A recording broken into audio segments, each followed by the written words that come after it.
بسم اللہ الرحمن الرحیم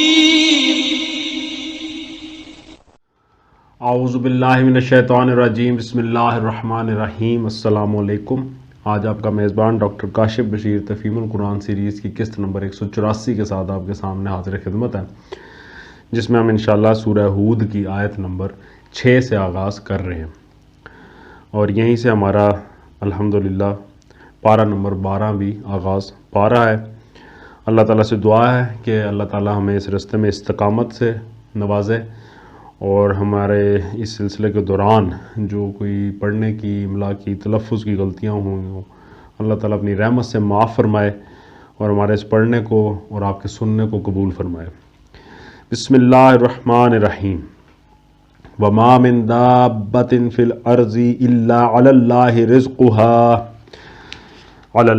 رِزْقُهَا وَيَعْلَمُ مُسْتَقَرَّهَا وَمُسْتَوْدَعَهَا كُلٌّ فِي كِتَابٍ مُبِينٍ۔ ترجمہ: زمین میں چلنے والا کوئی جاندار ایسا نہیں ہے جس کا رزق اللہ کے ذمے نہ ہو، اور جس کے متعلق وہ نہ جانتا ہو کہ کہاں وہ رہتا ہے اور کہاں وہ سونپا جاتا ہے۔ سب کچھ ایک صاف دفتر میں درج ہے۔ تفسیر میں آیا، یعنی جس خدا کے علم کا حال یہ ہے کہ ایک ایک چڑیا کا گھونسلہ اور ایک ایک کیڑے کا بل اس کو معلوم ہے، اور وہ اسی کی جگہ پر اس کو سامان زیست پہنچا رہا ہے، اس کی خوراک پہنچا رہا ہے، اس کا رزق پہنچا رہا ہے، اور جس کو ہر آن اس کی خبر ہے کہ کون سا جاندار کہاں رہتا ہے اور کہاں اپنی جان آفرین کے سپرد کر دیتا ہے، اس کے متعلق اگر تم یہ گمان کرتے ہو کہ اس طرح منہ چھپا چھپا کر یا کانوں میں انگلیاں ٹھونس کر یا آنکھوں پر پردہ ڈال کر تم اس کی پکڑ سے بچ جاؤ گے تو سخت نادان ہو۔ دائی حق سے تم نے منہ چھپا بھی لیا تو آخر اس کا حاصل کیا ہے؟ کیا خدا سے بھی تم چھپ گئے؟ کیا خدا یہ نہیں دیکھ رہا ہے کہ ایک شخص تمہیں امر حق سے آگاہ کرنے میں لگا ہوا ہے اور تم یہ کوشش کر رہے ہو کہ کسی طرح اس کی کوئی بات تمہارے کان میں نہ پڑنے پائے؟ وَهُوَ الَّذِي خَلَقَ السَّمَاوَاتِ وَالْأَرْضَ فِي سِتَّةِ أَيَّامٍ وَكَانَ عَرْشُهُ عَلَى الْمَاءِ لِيَبْلُوَكُمْ أَيُّكُمْ أَحْسَنُ عَمَلًا وَلَئِنْ قُلْتَ إِنَّكُمْ مَبْعُوثُونَ مِنْ بَعْدِ الْمَوْتِ لَيَقُولَنَّ الَّذِينَ كَفَرُوا إِنْ هَذَا إِلَّا سِحْرٌ مُبِينٌ۔ ترجمہ: اور وہی ہے جس نے آسمانوں اور زمین کو 6 دنوں میں پیدا کیا، جبکہ اس سے پہلے اس کا عرش پانی پر تھا، تاکہ تم کو آزما کر دیکھے تم میں کون بہتر عمل کرنے والا ہے۔ اب اگر اے محمد صلی اللہ علیہ وآلہ وسلم تم کہتے ہو کہ لوگوں مرنے کے بعد تم دوبارہ اٹھائے جاؤ گے، تو منکرین فوراً بول اٹھتے ہیں کہ یہ تو صریح جادوگری ہے۔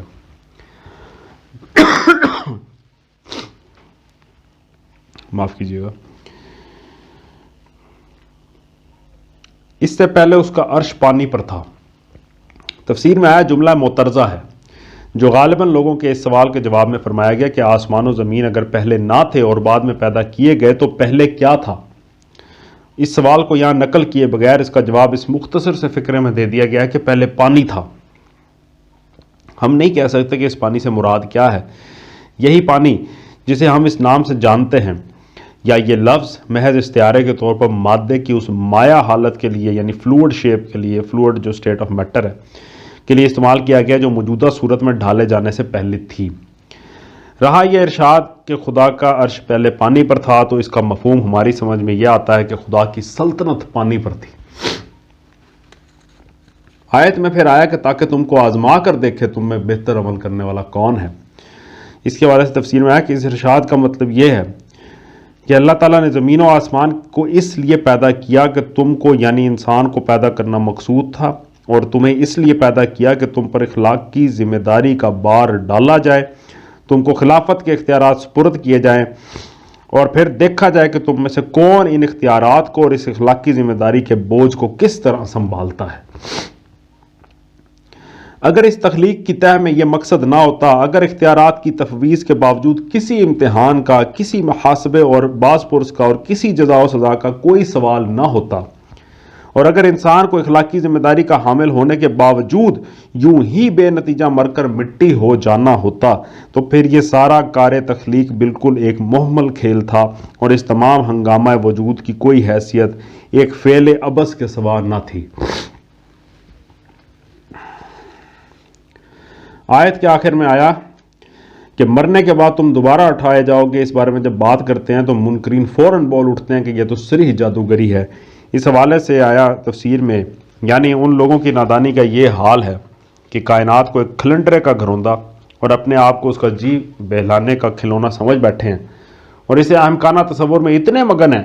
کہ جب تم انہیں اس کارگاہ حیات کا سنجیدہ مقصد اور خود ان کے وجود کی معقول غرض و غایت سمجھاتے ہو تو کہکا لگاتے ہیں اور تم پر پھبتی کستے ہیں کہ یہ شخص تو جادو کسی باتیں کرتا ہے۔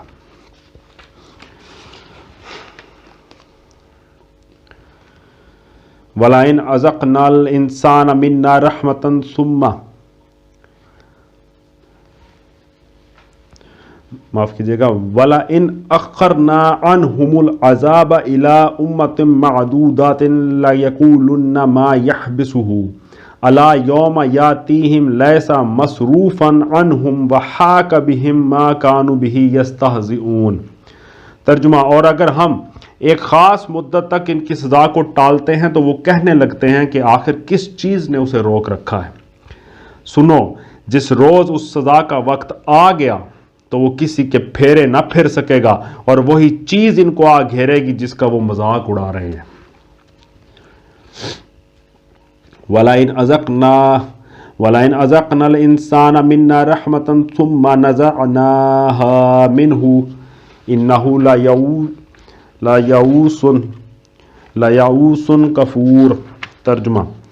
اگر کبھی ہم انسان کو اپنی رحمت سے نوازنے کے بعد پھر اس سے محروم کر دیتے ہیں تو وہ مایوس ہوتا ہے اور ناشکری کرنے لگتا ہے۔ وَلَئِنْ أَذَقْنَاهُ نَعْمَاءَ بَعْدَ ضَرَّاءَ مَسَّتْهُ لَيَقُولَنَّ ذَهَبَ السَّيِّئَاتُ عَنِّي إِنَّهُ لَفَرِحٌ فَخُورٌ۔ ترجمہ، اور اگر اس مصیبت کے بعد جو اس پر آئی تھی ہم اسے نعمت کا مزہ چکھاتے ہیں تو کہتا ہے میرے تو سارے دلدر پار ہو گئے، پھر وہ پھولے نہیں سماتا اور اکڑنے لگتا ہے۔ اس حوالے سے تفسیر میں آیا کہ یہ انسان کے چھچورے پن، سطح بینی اور قلت تدبر کا حال ہے جس کا مشاہدہ ہر وقت زندگی میں ہوتا رہتا ہے، اور جس کو عام طور پر لوگ اپنے نفس کا حساب لے کر خود اپنے اندر بھی محسوس کر سکتے ہیں۔ آج خوشحال اور زوراور ہیں تو اکڑ رہے ہیں اور فخر کر رہے ہیں، ساون کے اندھے کی طرح ہر طرف ہرا ہی ہرا نظر آ رہا ہے اور خیال تک نہیں آتا کہ کبھی اس بہار پر خزاں بھی آ سکتی ہے۔ کل کسی مصیبت کے پھیر میں آ گئے تو بلبلا اٹھے، حسرت و یاس کی تصویر بن کر رہ گئے، اور بہت تل ملائے تو خدا کو گالیاں دے کر اور اس کو خدائی پر تان پر کر کے غم غلط کرنے لگے۔ پھر جب برا وقت گزر گیا اور بھلے دن آئے تو وہی اکڑ، وہی ڈینگے اور نعمت کے نشے میں وہی سرمستیاں پھر شروع ہو گئی۔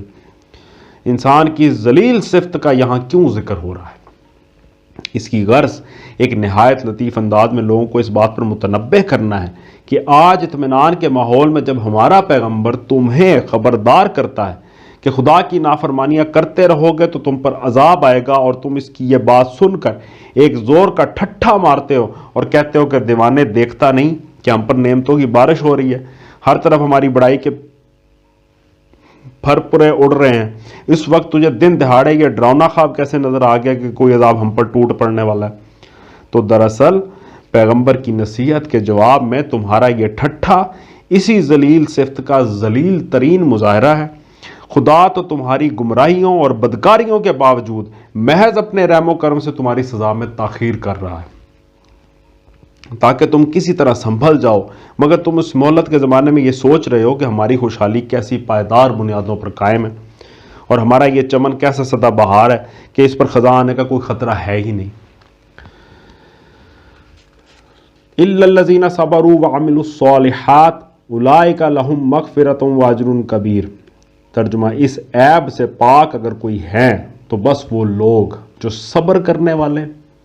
اور نیکوکار ہیں، اور وہی ہیں جن کے لیے درگزر بھی ہے اور بڑا اجر بھی۔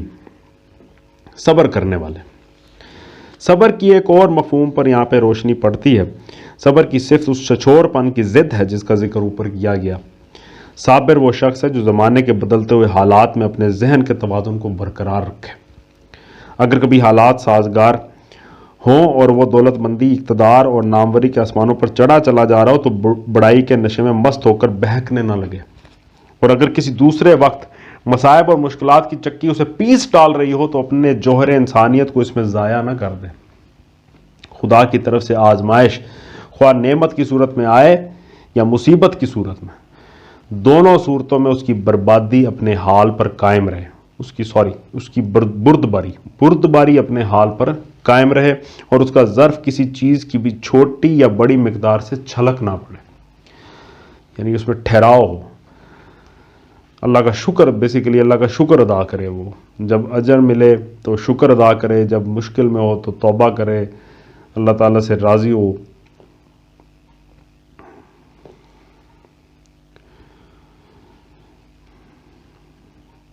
فَلَعَلَّكَ تَارِكٌ بَعْضَ مَا يُوحَىٰ إِلَيْكَ وَضَائِقٌ بِهِ صَدْرُكَ أَن يَقُولُوا لَوْلَا أُنزِلَ عَلَيْهِ كَنزٌ أَوْ جَاءَ مَعَهُ مَلَكٌ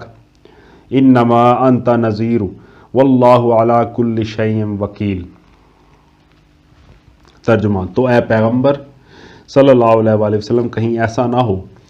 کہ تم ان چیزوں میں سے کسی چیز کو بیان کرنے سے چھوڑ دو جو تمہاری طرف وحی کی جا رہی ہیں، اور اس بات پر دل تنگ ہو کہ وہ کہیں گے اس شخص پر کوئی خزانہ کیوں نہ اتارا گیا، یا یہ کہ اس کے ساتھ کوئی فرشتہ کیوں نہ آیا۔ تم تو محض خبردار کرنے والے ہو، آگے ہر چیز کا حوالہ دار اللہ ہے۔ تفسیر میں آیا اس ارشاد کا مطلب سمجھنے کے لیے ان حالات کو پیش نظر رکھنا چاہیے جن میں یہ فرمایا گیا ہے۔ مکہ ایک ایسے قبیلے کا صدر مقام ہے جو تمام عرب پر اپنے مذہبی اقتدار، اپنی دولت و تجارت اور اپنے سیاسی دبدبے کی وجہ سے چھایا ہوا ہے۔ عین اس حالت میں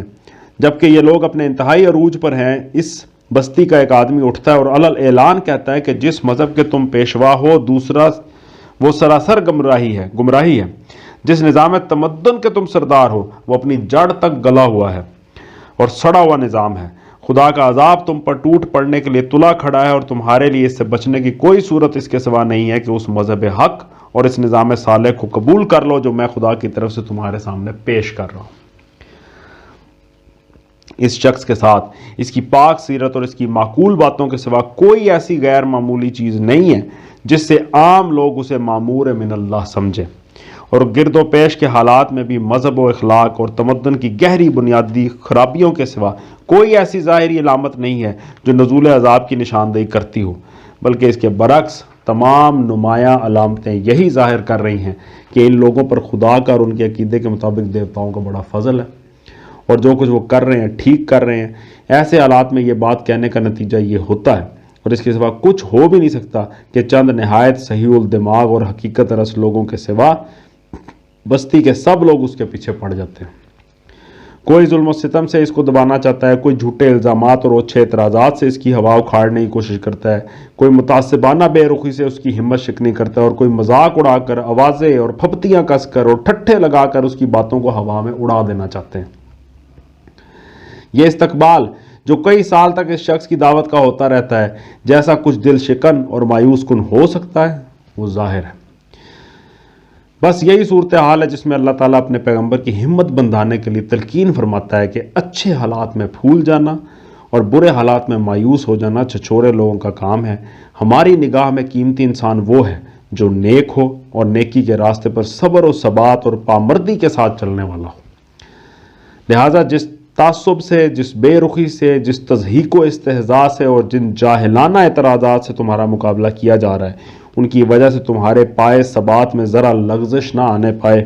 جو صداقت تم پر بذریعہ وحی منکشف کی گئی ہے، اس کے اظہار و اعلان میں اور اس کی طرف دعوت دینے میں تمہیں قطعاً کوئی باک نہ ہو، تمہارے دل میں اس خیال کا کبھی گزر تک نہ ہو کہ فلاں بات کیسے کہوں، جبکہ لوگ سنتے ہی اس کا مذاق اڑانے لگتے ہیں، اور فلاں حقیقت کا اظہار کیسے کروں جبکہ کوئی اس کے سننے تک کا روادار نہیں ہے۔ کوئی مانے یا نہ مانے، تم جسے حق پاتے ہو اسے بے کم و کاست اور بے خوف بیان کیے جاؤ۔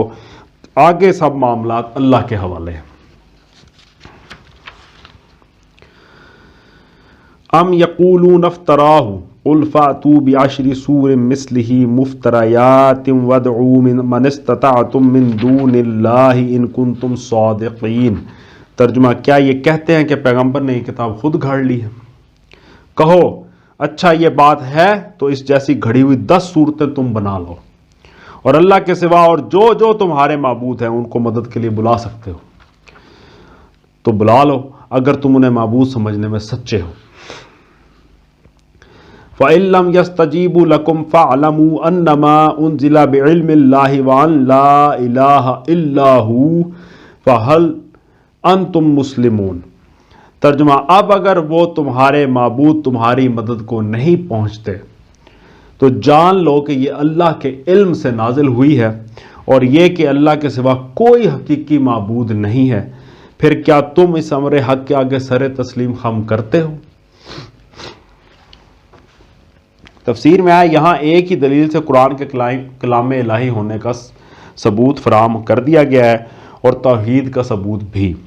استدلال کا خلاصہ یہ ہے کہ نمبر 1، اگر تمہارے نزدیک یہ انسانی کلام ہے تو انسان کو ایسے کلام پر قادر ہونا چاہیے، لہٰذا تمہارا یہ دعویٰ کہ میں نے اسے خود تصنیف کیا ہے صرف اسی صورت میں صحیح ہو سکتا ہے کہ تم ایسی ایک کتاب تصنیف کر کے دکھاؤ، لیکن اگر بار بار چیلنج دینے پر بھی تم سب مل کر اس کی نظیر پیش نہیں کر سکتے تو میرا یہ دعویٰ صحیح ہے کہ میں اس کتاب کا مصنف نہیں ہوں بلکہ یہ اللہ کے علم سے نازل ہوئی ہے۔ نمبر 2، پھر جب اس کتاب میں تمہارے معبودوں کی بھی کھلم کھلا مخالفت کی گئی ہے اور صاف صاف کہا گیا کہ ان کی عبادت چھوڑ دو کیونکہ الوہیت میں ان کا کوئی حصہ نہیں ہے، تو ضرور ہے کہ تمہارے معبودوں کو بھی اگر فی الواقع ان میں کوئی طاقت ہے میرے دعوے کو جھوٹا ثابت کرنے اور اس کتاب کی نظیر پیش کرنے میں تمہاری مدد کرنی چاہیے، لیکن اگر وہ اس فیصلے کی گھڑی میں بھی تمہاری مدد نہیں کرتے اور تمہارے اندر کوئی ایسی طاقت نہیں پھونکتے کہ تم اس کتاب کی نظیر کوئی اس جیسی کتاب تیار کر سکو تو اس سے صاف ثابت ہو جاتا ہے کہ تم نے خواہ مخواہ ان کو معبود بنا رکھا ہے، ورنہ در حقیقت ان کے اندر کوئی قدرت اور کوئی شائبہ الوہیت نہیں ہے جس کی بنا پر وہ معبود ہونے کے مستحق ہیں۔ اس آیت سے ضمناً یہ بات بھی معلوم ہوئی کہ یہ سورہ ترتیب نزول کے اعتبار سے سورہ یونس سے پہلے کی ہے۔ یہاں 10 صورتیں بنا کر لانے کا چیلنج دیا گیا ہے، اور جب وہ اس کا جواب نہ دے سکے تو پھر سورہ یونس میں کہا گیا کہ اچھا ایک ہی صورت اس کی مانند تصنیف کر کے لے آؤ۔ سورہ یونس کی آیت نمبر 38 میں یہ معاملہ آیا ہے۔ صدق اللہ والعلی العظیم۔ الحمدللہ آج ہم نے سورہ ہود کی آیت نمبر 14 تک کا ترجمہ اور تفسیر پر غور کرنے کی کوشش کی ہے۔ اللہ تعالیٰ سے دعا ہے کہ اللہ تعالیٰ ہمارے دلوں کو، ہمارے ذہنوں کو، ہمارے دماغوں کو کھولے، روشن فرمائے کہ ہم قرآن مجید کے مطالب کو، مضامین کو بہتر طریقے سے سمجھنے کی کوشش بھی کریں اور اپنے دماغوں اور دلوں میں بٹھائیں، اور اسی طرح اللہ تعالیٰ سے توفیق مانگتے ہیں کہ اللہ تعالیٰ ہمیں توفیق سے نوازے کہ ایسے ریسورسز، ایسے معاملات، ایسی بہادری، ایسی کرج ہمارے اندر پیدا فرما دے جس سے ہم مکمل طور پہ اسلام میں شامل ہو جائیں، داخل ہو جائیں اور اپنے اس جسم کے اوپر اسلام کو نافذ کریں۔ اسی دعا کے ساتھ آپ سے اجازت چاہیں گے۔ اپنا بہت خیال رکھیں۔ آپ لوگوں کا بہت بہت شکریہ۔ اللہ حافظ۔